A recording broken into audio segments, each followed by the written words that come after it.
World Health Organization Director General Tedros Adhanom Ghebreyesus on Tuesday said the coronavirus outbreak is accelerating and the pandemic has not reached its peak globally. It took 12 weeks for the world to reach 400,000 cases of COVID. Over the weekend, there were more than 400,000 cases across the globe. There have now been 11.4 million cases of COVID-19 and more than 535,000 lives have been lost. The outbreak is accelerating, and we have clearly not reached the peak of the pandemic. While the number of deaths appears to have leveled off globally, in reality, some countries have made significant progress in reducing the number of deaths, while in other countries, deaths are still on the rise. Where there has been progress in reducing deaths, countries have implemented targeted actions towards the most vulnerable groups, for example, those people living in long-term care facilities. Over the past few months, there has been a lot of discussion about the origins of COVID-19.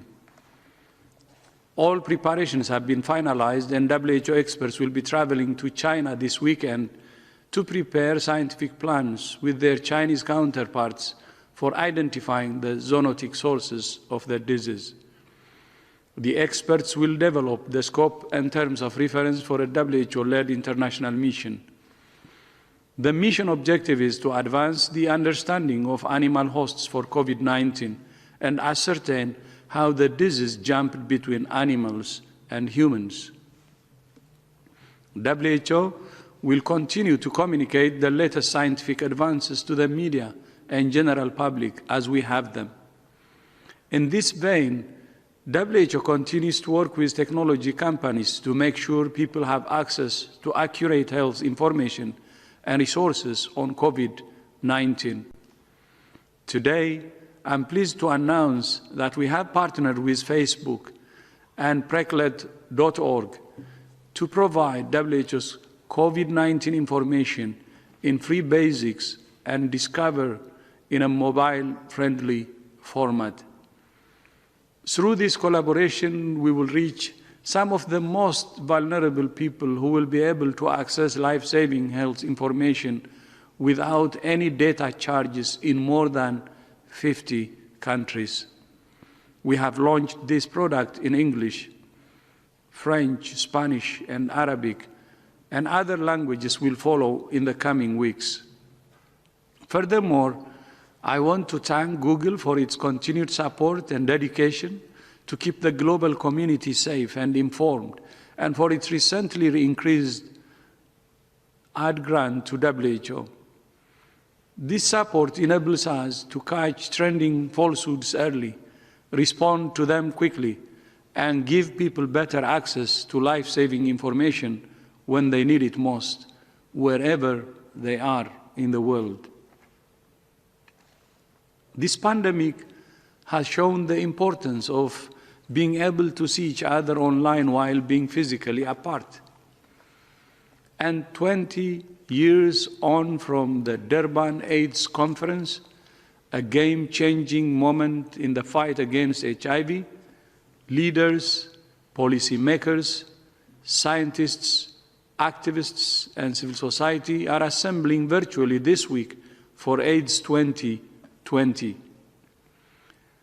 WHO is deeply concerned about the impact of COVID-19 on the global response to HIV. A new WHO survey showed access to HIV medicines has been significantly curtailed as a result of the pandemic. 73 countries have reported that they are at risk of stockouts of antiretroviral medicines, ARVs.